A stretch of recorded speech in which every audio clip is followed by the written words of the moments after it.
Salman Rushdie va un peu mieux. L'agent du romancier, hospitalisé depuis le vendredi 12 août 2022 dans un hôpital de New York après avoir été agressé au couteau, a donné de ses nouvelles à la presse américaine. Alors qu'il était jusque-là sous respirateur artificiel, après une opération d'urgence, il en a été débranché. Il a même pu dire quelques mots. Dimanche 13 août, après plusieurs heures de vive inquiétude, Andrew Willey a donc donné des nouvelles de son illustre client. Il a confirmé que les médecins lui ont retiré son assistance respiratoire et qu'il avait pu parler brièvement.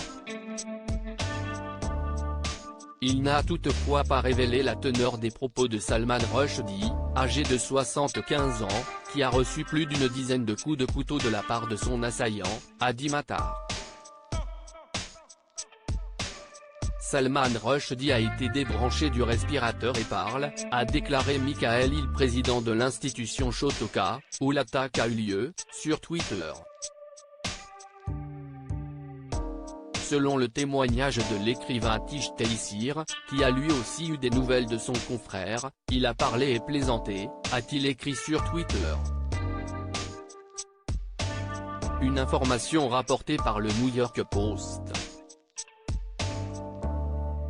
Mais l'état de santé de Salman Rushdie, sous le coup d'une fatwa lancée en Iran depuis les années 1980 à cause de son livre Les versets sataniques, reste préoccupant.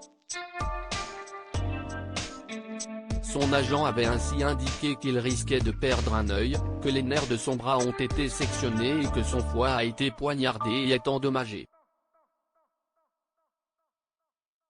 Il ne sortira pas de l'hôpital avant un long moment.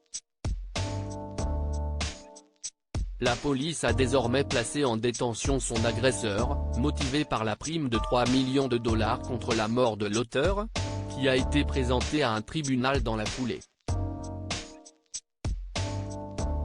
Lors d'une audience de procédure au tribunal de Shotoka, Adi Matar, âgé de seulement 24 ans et originaire du New Jersey, poursuivi pour tentative de meurtre et agression, a comparu en tenue rayée noire et blanche de détenu, menotté et masqué, et n'a pas dit un mot, d'après le New York Times et des photos de la presse locale.